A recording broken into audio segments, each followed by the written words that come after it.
Hello, friends. This is Carter, and welcome to this episode of Making It Up, the conversation series where I get to sit down and talk with other writers. So I do about one of these a week. That's about the most that I can handle with my fairly full schedule, and I always look forward to it because it's funny. Like the day of, I'm like, who am I talking to again? And I look at the calendar and I research them a little bit, not a whole lot, but a little bit, because I want to make sure I have some context, but I also want to go into the conversation very fresh and very much like I just met them, and let's have a good conversation. So as you will hear in most of these, it is highly unscripted. If I have one question written down in advance, that would be kind of surprising.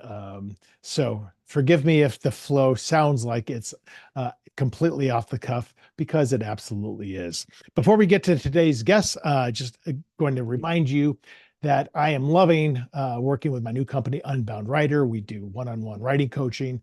We're doing a retreat in Boulder, a coaching and immersive writing retreat in Boulder, Colorado in October. We have spaces left for that, so you can check that out. And we are just in the process of launching our first few online classes.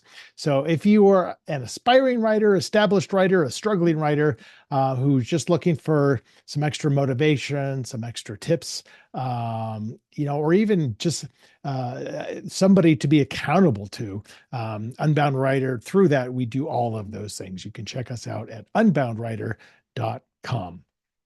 So today on the show, I had my guest is John DeDakis. So John, I was approached about John kind of out of the blue, and I read his bio. I'm like, yeah, I kind of want to talk to this guy. He's a journalist and novelist and a writing coach as well. And he's a former senior copy editor for CNN's Situation Room with Wolf Blitzer. So John's background is pretty fascinating. His aspirations were always political / legal. He was potentially going to be a lawyer working with the family firm. And then he was really fell in love with politics. But he ended up going kind of a journalistic route. And so that got him in that political spectrum, where he obviously worked with the Situation Room for many, many years. And had so much access to so many interesting people, interviewing people like Alfred Hitchcock, Jimmy Carter, Ronald Reagan. And then, as his kind of career progressed, he started becoming a little bit disheartened by it and started writing fiction.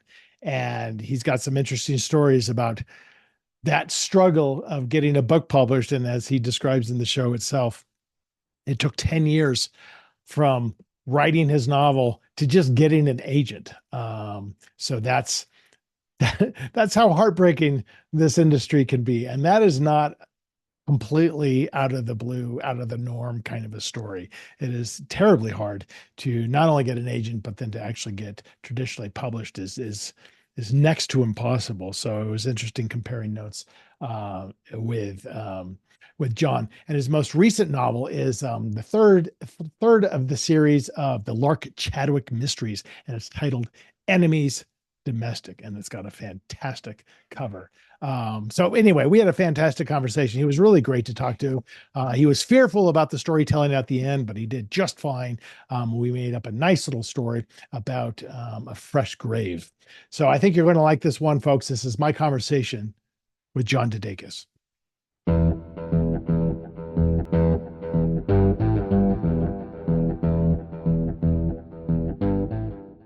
What's a late start for you?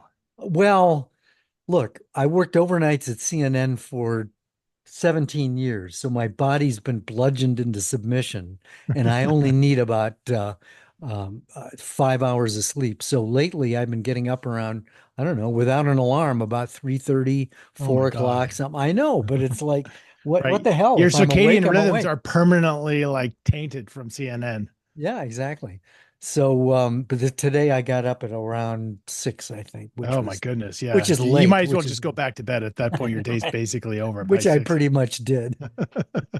That's fantastic. Where are you? Where do you live?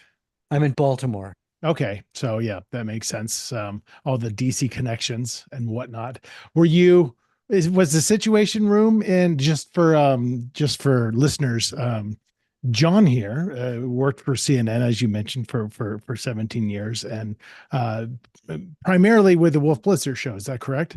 Right. Wolf, he's on a lot and has a lot of different places on the dial, or on not on the dial, but on the clock that he's on.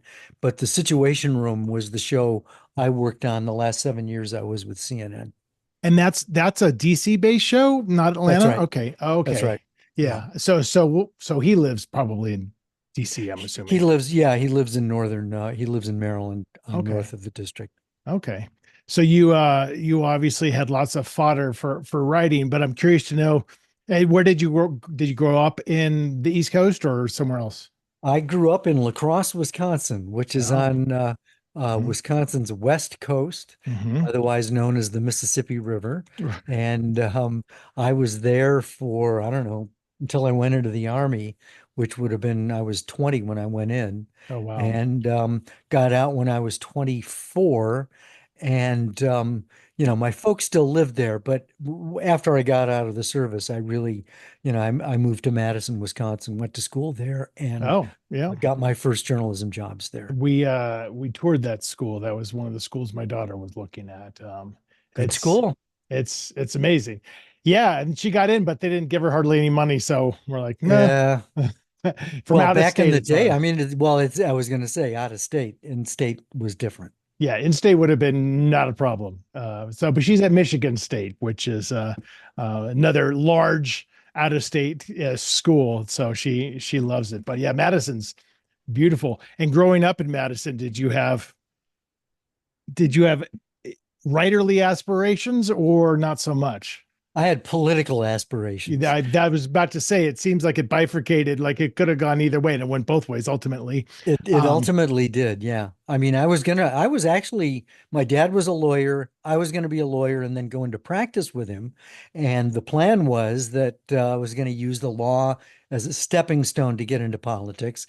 And if my career trajectory had turned out the way I had expected, I would have been the guy sworn in on the Capitol steps in 2008 instead of that guy from Kenya or wherever it is Trump says he's from. But for the right. good of the country, I went in a different direction. Well, so that's to have political aspirations at a young age. And granted, as we're talking, some time ago, the idea of getting into politics was much, was a noble, was Yeah, a noble yeah, aspiration back then. yeah. But even to have that kind of headspace around that as a pre-college kid, that's a little unusual, I'd say. Well, yeah, I was a geek. What can I say? That I appreciate that you said that it's noble. I think it's become a blood sport now, and It yet used to sad. be noble, yeah. It Like used to the be noble. I think there are still noble people in there, and I think there are still, statesmen and women, but they don't get the oxygen. They don't, and now it feels like, not to divert this too much into a political conversation, but you're an apt guest to have a little bit of one with. Now, to me, in my viewpoint, it feels like the ego has to be so heavy-handed in order to push you past all the misery associated and the ineffectualness associated with getting into politics, that you're kind of left with, you know, I think a lot of politicians are self-centered to begin with, and I think you need a really healthy ego to do it. But now it's like has to be the driving force in order to get you into that, because the idea that you just want to go in and make a change, it's such a that's such an easily defeated thought process Oh looking at yeah, the landscape. especially if you want to go to Congress. I mean, that's just a recipe for, defeat and discouragement. Right. So what you're left with is like, well, I just want to get known. And there's plenty of people who are able to do that and Yeah. still be totally ineffective, if not harmful, but they're known. And Oh, get a TikTok account and you're fine. right. Scream at the State of the Union. You'll get known. I Yeah, know. it's pretty ridiculous. But so you did go to law school then? No, I didn't. In fact, the reason I didn't is, to be honest, I didn't think I could cut it. I didn't Yeah. think I was smart enough. And so I went into journalism instead. Yeah. So, My mom said, you've lowered your sights, John, because as far as she was concerned, it was journalists that ran Nixon out of the White House. oh, okay. Nixon So Republicans, see, yeah, so that was not seen as a good thing. Woodward and Bernstein were not friends of the family then. not heroes, no. That's interesting. At least to mom and dad. Yeah, yeah. But I mean, and that's you could even say a similar thing about journalism as you would about politics. Historically, it's a noble profession. You know, you get in there to shed light, and now it's just become this like, well, what is journalism anymore? Like, how do you even It's define yes. it? Oh, absolutely. It is evolving. I mean, there are still reputable news organizations that play it straight. They have editorial oversight.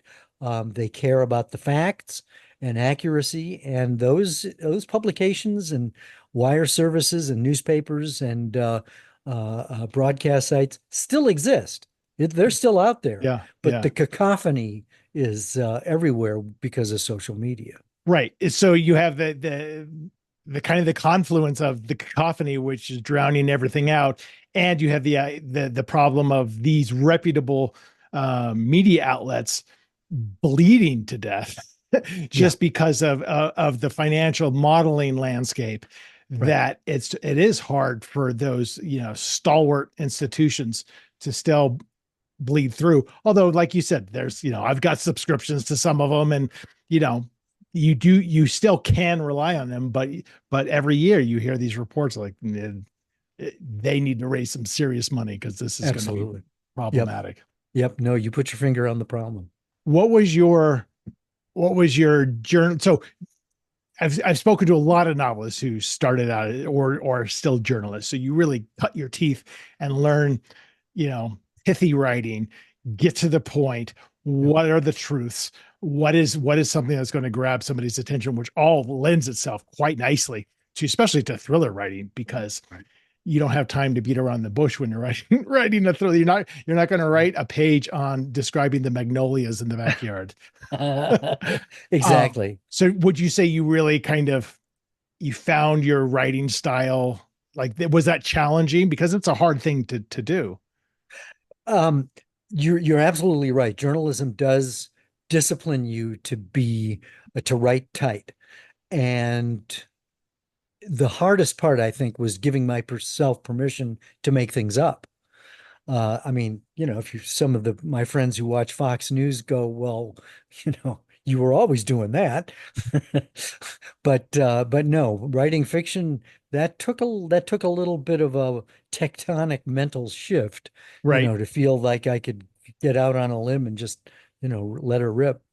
That's interesting you say that, because I've heard that sentiment echoed before, and it always kind of blows me away a little bit, because the way I look at it, and I same thing with friends of mine who write nonfiction, like historical nonfiction. They go to write a novel and they're so flummoxed by it, and I think I'm like, but you could just make everything up. There's no restrictions. That's I a mean, it's got to firing be offense. That's a firing offense. it's a fire. So there's this weird, deeply rooted psychological, like, I am badly misbehaving because I'm making something up. Totally. Oh, totally. Yep. Yep. But you've learned a skill set where you can at least make the fiction sound a lot like fact. Oh, absolutely. And that's the joy because you still get to draw from reality. Yeah. But you get to make up characters who embody a certain reality. So, Right. you can throw facts in there, and yet and draw from personal experience and all that. But at the same time, it is fiction. Yeah. But if it has the ring of truth, you're in there. Right. So as you're working your way through your journalistic career, which has obviously gone through several different stages and iterations, um, did you kind of just have this like central focus of like, I am doing this because I believe in unveiling the truth, whatever that truth may be? Um, or did it just become a job after a while?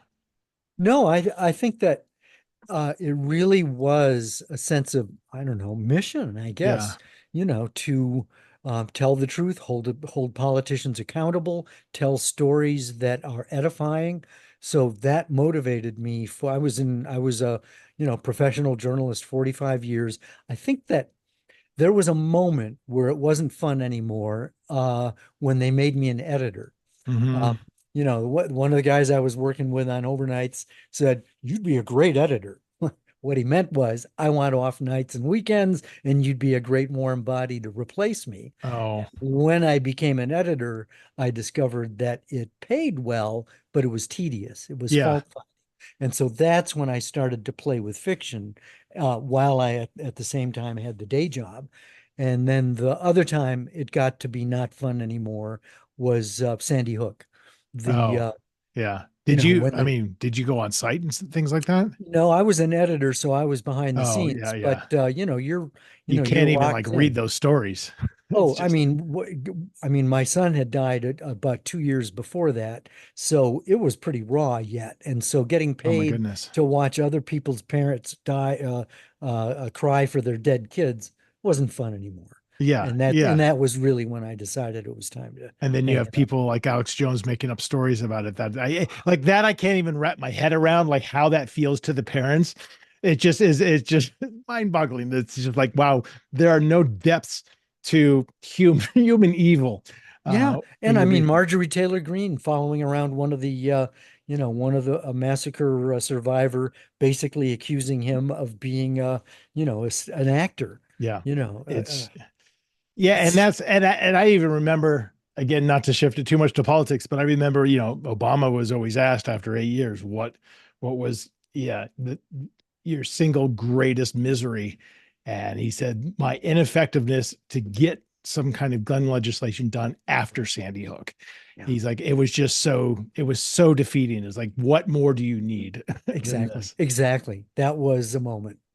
So, um, yeah. So but as an editor, it's kind of interesting because you're not the guy chasing the story. You're not the guy developing the story, but you are learning a whole new skill set, which is, I mean, I think about even my editors and think I'm like, it's so difficult. It is such a challenging job to be true to the journalistic voice of the person who wrote the story, Yeah. and then to also rein it in, sculpt it perhaps in a different way, and just the volume, I think would be overwhelming.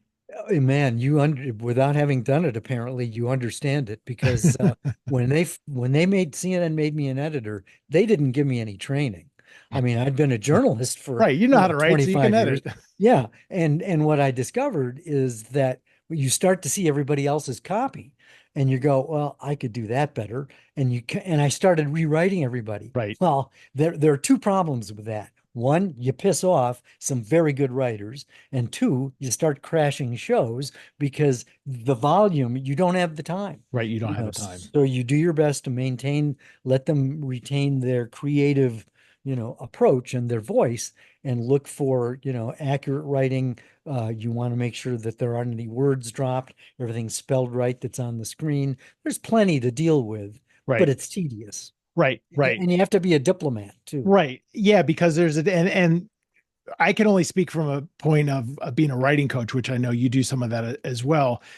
And so I've seen enough, and obviously I've had my own stuff edited ad nauseum, but I've seen enough where you have to fight that instinct to be like, oh, it would sound so much better like this. And you have to say, like, well, would it, am I really like, there's some things for a fact that it would be better like this. Other Yeah. things you're like, well, let me let you have the freedom to express it the way that you want, as long as I, as the reader, am still understanding and digesting the point you're trying to tell me. And that takes a while to figure that out, Right. Right. because it's so easy to lean towards like it's not good enough, as opposed to just like, oh, it's just not how I would have done it. I mean, there's a legendary story at CNN in Atlanta where there was this old crusty editor. He's dead now, but and this was back in the day of typewriters. And he would take a piece of copy. He'd walk over, and it was usually a woman who he was walking over to. He tore it up, threw it in her lap, and said, "This is shit. Do it again." So I That's resolved never to be that kind that's of very editor. Mad Men. Wow. Yeah, Right. yeah. And then those poor people just think that's part of the job and they have to take it, which is what's frustrating about all of that. But as you started to get well, so it's kind of interesting that as you started to get kind of maybe disenfranchised a little bit from the passion, and you turned to fiction. First of all, had you kept the same level of passion, maybe you never would have gotten into fiction. Who knows? Um, but I'm also curious, like after all those years there, how many stories you have. What was there a temptation to be like, well, let me just write a kind of a memoir about my time here? Well, I actually have. Oh, okay. But I'd already written 5 novels first, Oh, wow. and the memoir is still in draft form. It's gone through 5 drafts. It's going to go through at least 2 more because it's too long. I got to cut another 12,000 words or so. Oh, I wow. had to run it by my wife because she's part of the story, but she doesn't want to be part of the story. So Right. she's signed off on it.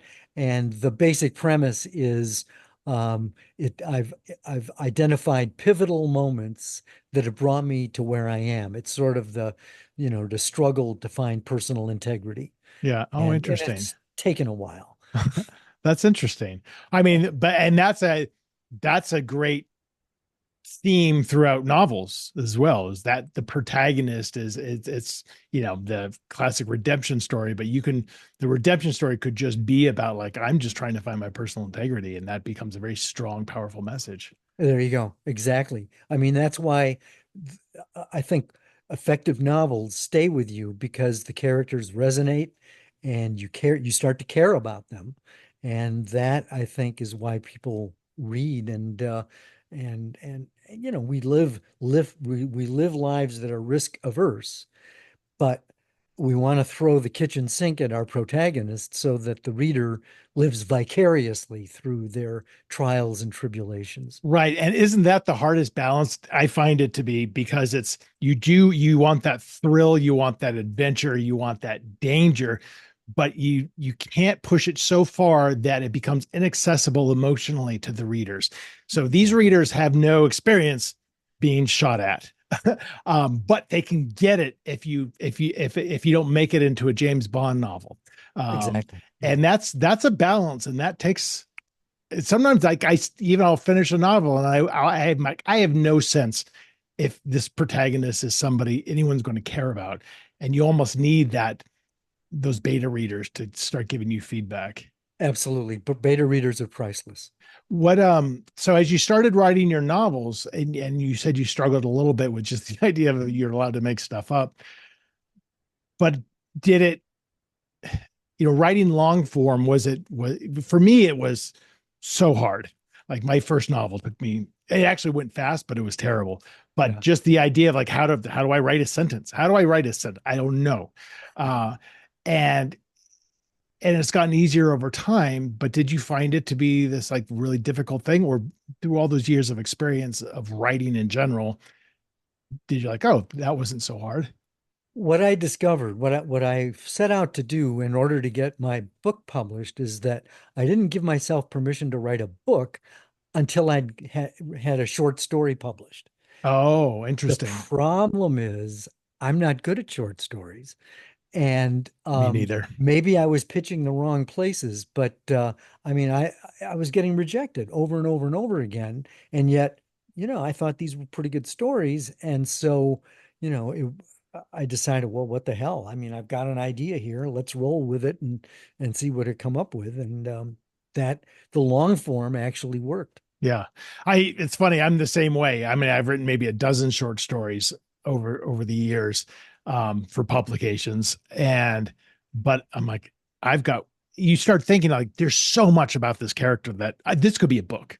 And you're like, Exactly. how am I going to write this in 3 to 5,000 words? It's like, it's almost That's impossible. So I tend to think of it as like, here's a snapshot of this person's life, but I have this whole idea for them, which I'm not yeah. going to write, but in my mind, it's there a little bit, Uh, but yeah, it's not my strength for sure. well, What was your publication journey like? So you finished the novel.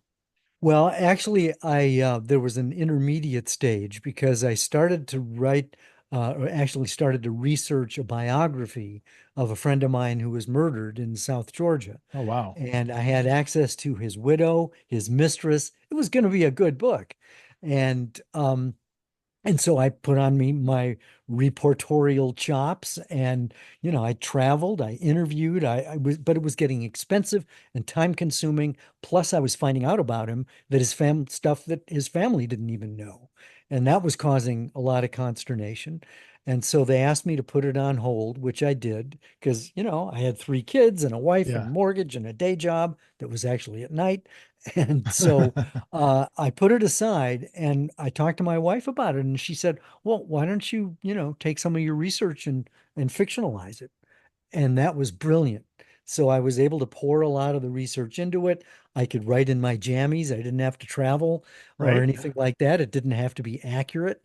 And that was when the genie got out of the bottle. And it was probably advantageous to make it as, the least amount of historical reflection as possible, so you still didn't run into those issues of like, oh, it sounds exactly like the same case, you just changed the name. Oh no, this is entirely new. I mean, Yeah. a lot of the stuff that I took from my research had to do with characterization.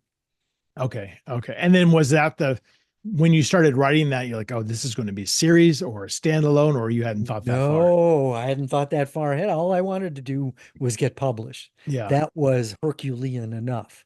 Well, so And tell me about that then. Well, I started writing, and there was a writers' conference that was every year at the University of Georgia in Athens called the Harriet Austin Writers' Conference. I think it's Mm-hmm. defunct now, but I went every year for about 8 years. Great opportunity to meet other writers, learn the craft, learn about it, and and that's where I ended up meeting my agent.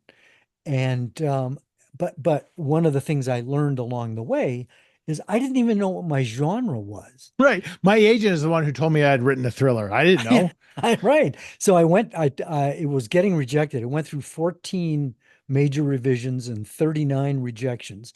And I took it to a book club that met in our neighborhood in Atlanta. I write as a woman, by the way. And so 25 women read my manuscript and then let me sit in on their critique. And When as you say I you write as a woman, sorry to interrupt, do you mean your protagonist is a female point of view? Correct. Exactly. Yep. I Right. do In the her same. 20s. Yep. Okay. So these women let me sit in on their critique. And as I listened to them take it apart, I realized that I had three subplots that I didn't need. And so in the rewrite, and this was probably about the 10th or the 11th rewrite, I took out three of those subplots. And my manuscript went from 150,000 word Oh, mishmash. It was a mishmash to a 75,000 word mystery suspense novel. yeah. Who knew? That's when I discovered my genre. So was your agent sending out so those 39 rejections? Those were all from your agent sending out 150,000 word manuscript? No, those were the queries that I was sending to agents. Oh, I understand. Okay. I was about And to and say, because I actually mean, I an agent looking at 150,000 word manuscript is going to be like, unless this is sci-fi fantasy, this is not going to fly. yeah, no, no, no. And so uh I actually had an agent, and he got responses from some publishers who made the suggestion that I needed to, really winnow it down. And then when I got the revision back to him, he told me he was leaving the business. So it Mm, took another 2 years to find the agent that I've got. And that took actually 10 years from beginning of the novel to actually getting the agent took 10 years. So I tell my yeah. students, if you take good notes, I'll save you 9 years in the process. Yeah, I mean, it's I just had I had dinner with my agent about a month ago in New York, and I've been with her for my whole career, 21 years. Nice. And she was just saying, she's like, it's really, really hard. It's as hard as getting an agent ever was, it's the hardest it's ever been. And for context to the listeners, she once told me she gets whatever she's an individual company, 20 to 40 queries a day. Yeah. And she's not actively taking on clients anymore, but she would from that, she would maybe take on one client a year. And I'm like, think about the odds times every single agent. It's really difficult. And then you get this agent, and then what are the stats? Like 1 to 2% chance of actually selling your book on the open market to a publisher.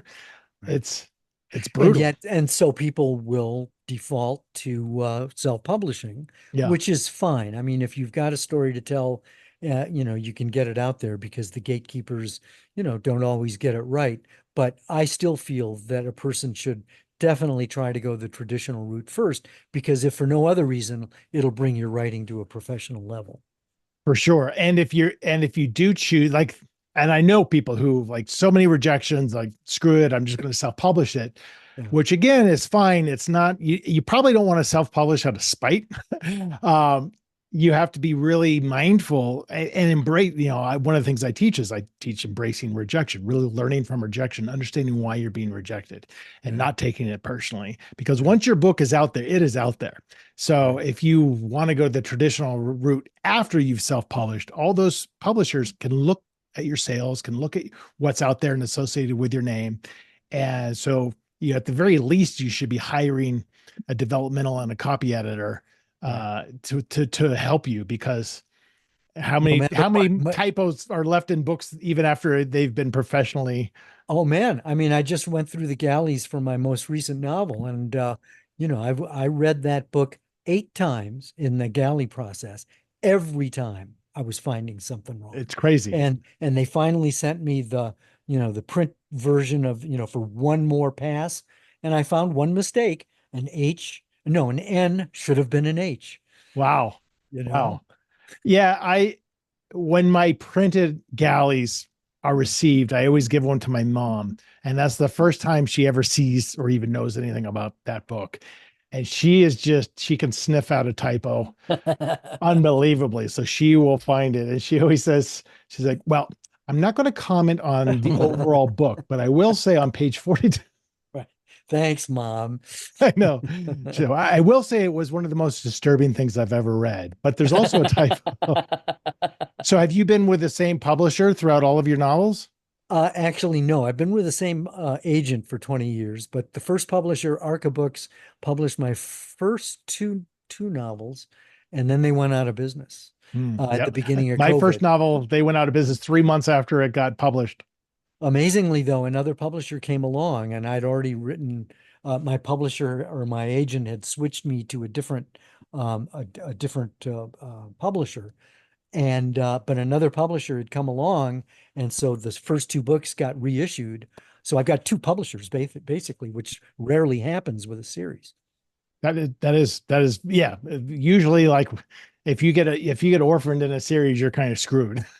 I've been very blessed. Yeah, yeah. Well, that's great. And then so you were still working when your first books came out, I assume. Right. I had decided to retire when the third book was going to be out. Okay. And because one of the questions I used to always get all the time was how do you balance it? And the reality of it is it's not that hard if you're organized and if you have passion for what you're doing. Like, because I Yeah. only write an hour a day, and I'm like, well, you can find an hour in your day. Yeah, but I mean, there's a quote from my wife. She said at one point 20 years ago or so, she took me aside and said, "Your book is your mistress." Oh, you were spending way Yeah. more than an hour a day with your And books. I was thinking about the book even when I was with the family, and yeah, that's not good. Yeah. Oh, see, I'm just the opposite. I don't think about my book hardly ever until I sit down and I look at the clock. I'm like, okay, I've got an hour. And then I read the last paragraph maybe of what I've written. And I'm like, and then I'm just swept into the story. And I'm then, and I'm I don't I'm outline. So I'm like, what? I'm excited. What's going to happen? I have no idea. Let's figure it out. yeah. And then an hour later, I'm like, all right, let's go make dinner.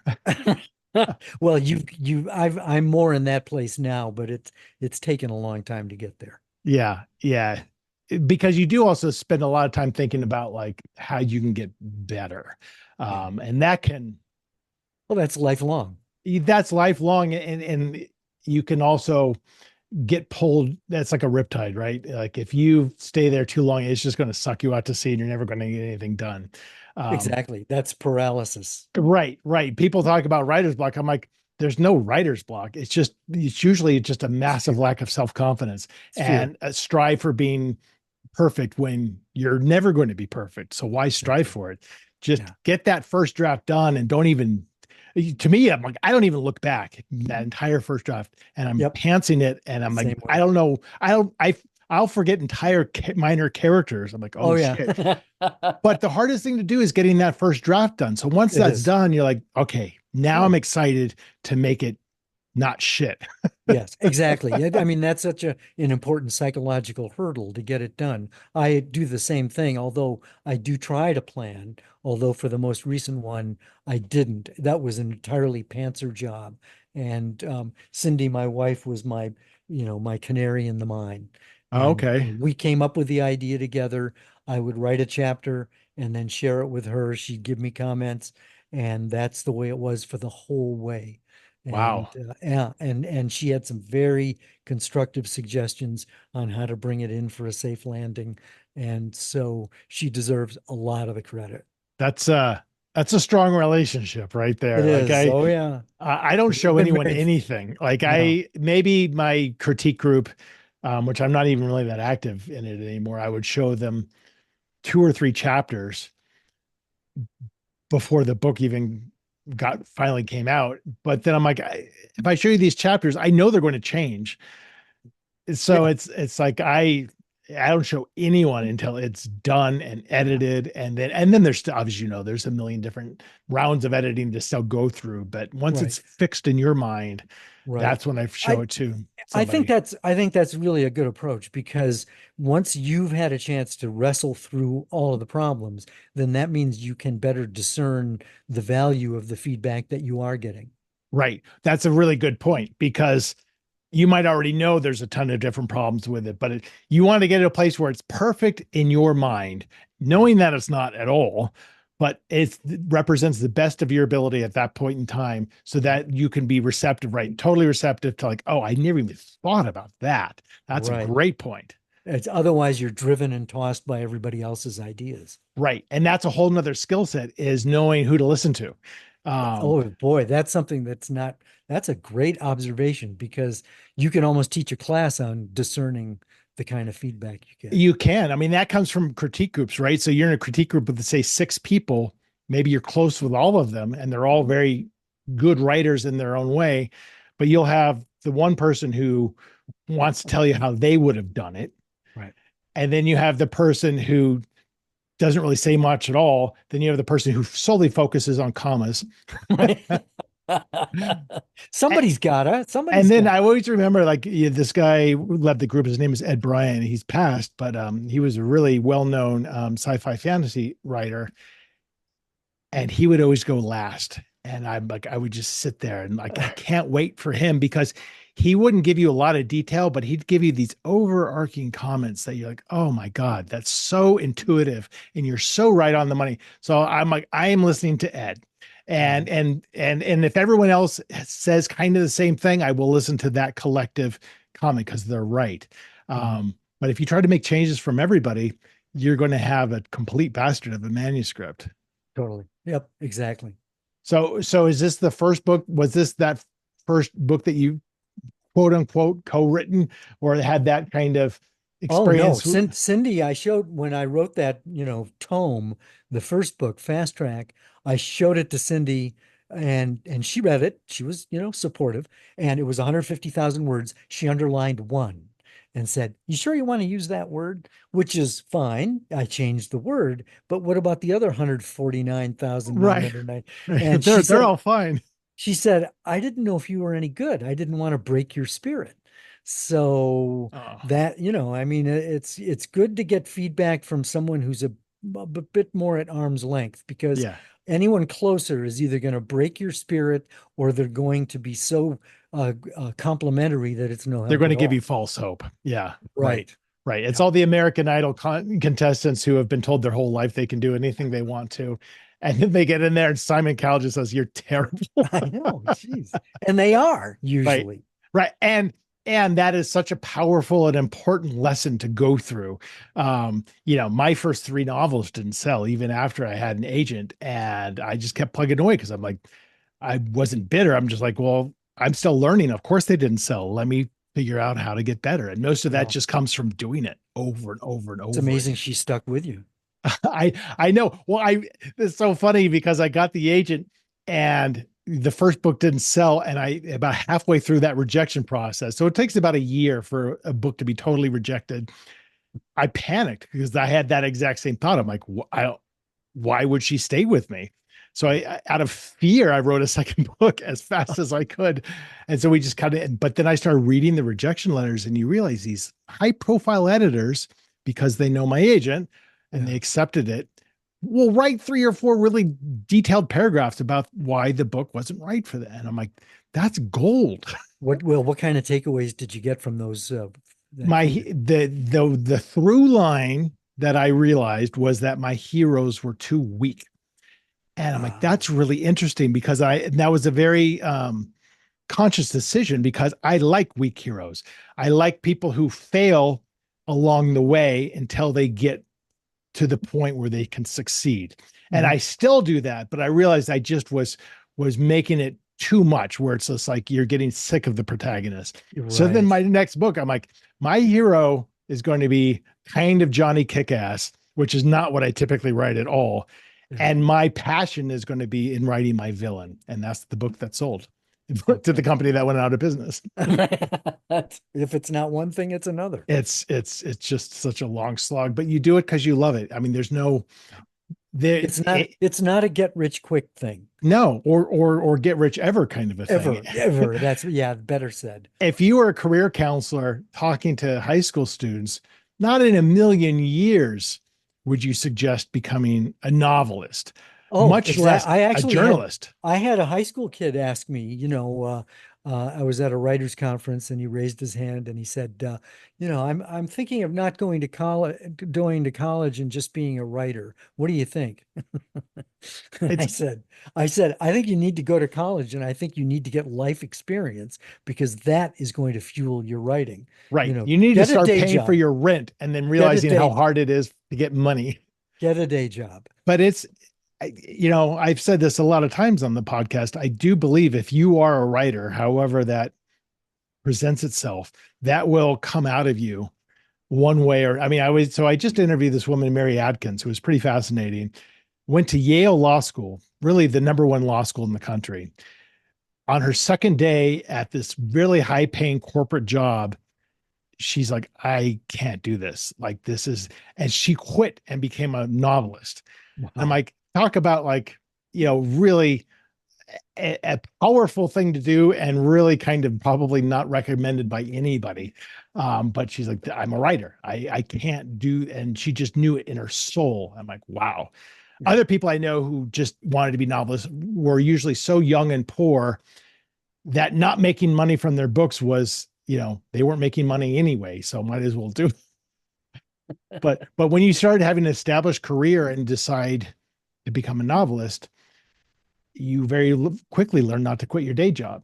And figure out, how am I going to do this in addition? And you realize you can do it. Well, not Um, only can you do it, but I think you put your finger on it a minute ago when you said, you can take an hour and then walk away from it.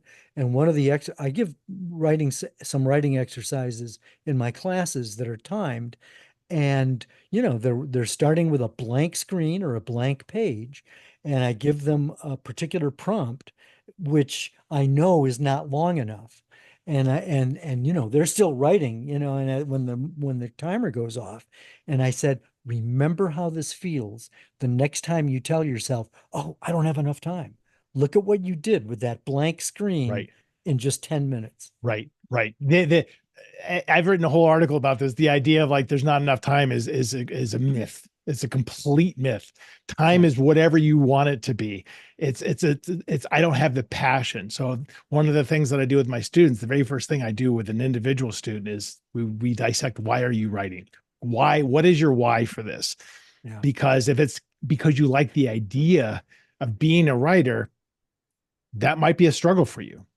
If it's, I can't picture myself not writing, okay, you have the passion for it. But a lot of people don't think about that, and they have this idea of being a writer. And the Yeah. reality is so much more brutal that unless you have that passion, it's a real struggle. Based on your experience that's an excellent writing exercise. I mean, are the majority clueless about their reasoning? I mean, what do you hear? Most of them have never really thought about it that deeply before. And again, these are the students I'm dealing with, so I'm not dealing with, established authors and things like that. But most of them do seem to have this passion for. Most of them are pretty young, so it's just this idea. They have these ideas that they want to express, and this is the way that they want to express them, rather than expressing them through other forms of art. Mhm. But they've never really like thought about like, do I actually enjoy the process? Because a lot of people like don't even like the physical act of writing. And to me, I love it. I Yeah. love, it's hard Yeah. and sometimes it takes some momentum to get there. But the seeing the words fill the screen, I get such a kick out of that. And other people are just like, I just don't like, I like it when I'm done. It's like Yeah. working out. I like it when I'm done. I don't like in the moment, Yeah. but everything's a struggle. So, well, John, we're going to wrap up. Before we do, we're going to do a little storytelling of our own. This is I've been fretting this. yes, people tend to fret. I will tell you, it's fun, and it's always a mess. So you have my permission to be terrible at this, because I'm usually terrible at this as well. I've done it probably about 150 times, and I get nervous every single time. I've picked three books, mostly at random, from my bookshelf, and you're going to choose one of those books. We're going to choose a random sentence from a random page. I'm going to read that sentence, and then that'll be the first sentence in like a 2-minute long short story. So I'll read that sentence, and then you give me the next one or two sentences of what happens next, whatever you're feeling. Then we'll just alternate back and forth, and then I'll call it a day before it gets too bad.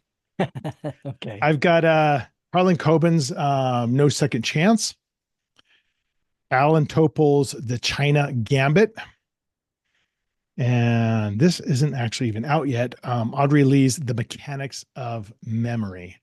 So choose one of those. Are these all fiction? These are all fiction. Okay, let's do Harlan Coben. Okay, give me a page between. God, this is an old book. It's yellowed. Page between 1 and 430. 26. Oh, I'm going to quickly scan the page. Um, all right, I'm just going to read this very simple sentence, um, and you do whatever you want with it. I could see a small mound of fresh dirt. I could tell that it had not been there for very long. I walked up to it, regretting that I hadn't brought the canine unit. That would have made work probably a lot easier. I touched the top of the soil, which was still cool and slightly damp, and wondered if I should start digging. I walked around to look at it from different angles. As I, th- I stopped and decided, oh, what the hell? I'm going to just start digging. It wasn't standard procedure, but this was too important. The parents needed information. And the thing that really made me decide to proceed was the fact that the mound itself was just the right length for an 8-year-old. I got down on my knees, took my, how do I want to say, scooched my sleeves up. No, I rolled up my sleeves and started digging with my bare hands. I became frantic. I knew I was making all sorts of procedural mistakes. My DNA was now all over this. I should have called in backup, but I needed to have the answer. And that answer came only 4 inches down. And surprisingly, it wasn't I who discovered the answer. While I was digging, I felt something wet touch the side of my arm. I looked and discovered a golden retriever. Oh, I think we end it there. That's good. I think the golden retriever actually killed the kid, and now he's going to take care of the cop. Oh See, my that God. wasn't so bad. Yeah, it was terrible. No, no, that was fun. I know people always stress out about it, but then like there's something kind of releasing about it. There's something like giving yourself permission to Well, struggle. I would think, I mean, I've never collaborated with anybody. So in a sense, this is a first for me. Oh, And have you collaborated with anyone ever? I just co-wrote my first book. And Uh, how was that? Was that a good experience? And it how was did it it was a go? great experience, but I mean, so we're friends, and so we were just very honest with each other at the outset. And at the outset, I said, I kind of want to do most of the writing because that's just how my brain works. But we did intense collaboration on the plotting, which I never plot. So that was amazing. But then when he went to go edit, he wouldn't just give you suggestions. He just wrote, which was amazing because like that saved me all that work and he made it better. So it was good. But I've heard horror stories as well. Hmm. I mean, this was fun though, and I think this is almost like stand-up comedy, or Well, not yeah, stand-up, it's but improv. improv. It's It's yes improv. and yeah, Exactly. And so, absolutely. I've taken an improv class, and of course, I'm a jazz drummer, and that's improv. That's all improv. Yeah. So you just have to roll with it, and there's a certain degree of energy that happens There when that. is energy and empathy, right? Because you have to accept, you have in your mindset, you're like, oh, I know where this is going, but you have to accept the premise that's given to you. And that's exciting because you're just like, now I got to think on my feet, but that's your synapses are firing and you're like, it could be a shit show, but it could be something profound. So Exactly. Yeah. I love Who that. knows? Yeah, it was fun. It's a John, great great idea. talking to you. It was great to just chit chat and what a wonderful conversation. And I don't know if you're going to be at BoucherCon, but I'll be there in I'll, September. I'll be there too. Great. Look forward to Okay, seeing Carter, you. good to talk to you. Thank Take you. care. So that's it. That is my interview with John DeDakis. I told you the storytelling went just fine. He did a great job. And I'm very proud of that little story about potentially an 8-year-old body, which is really fucked up. But that's the kind of stuff that we write. So if you want to find out more about him or check out his new book, Enemies Domestic, you could read all about it at his website, which is simply johndedakis.com. And you can hop on over to my website, carterwilson.com, sign up for my newsletter, check out my books, my appearances, see other episodes of Making It Up, read my blog. And if you're interested in either writing coaching, online classes, or my immersive writing retreat in Boulder, Colorado this October, head on over to unboundwriter.com. And you can even set up a complimentary consultation call with me to see if that is right for you. All right, folks, that's it. That is it for this episode of Making It Up. Another episode will be out just next week. In the meantime, as always, thank you for watching and or listening. Take care.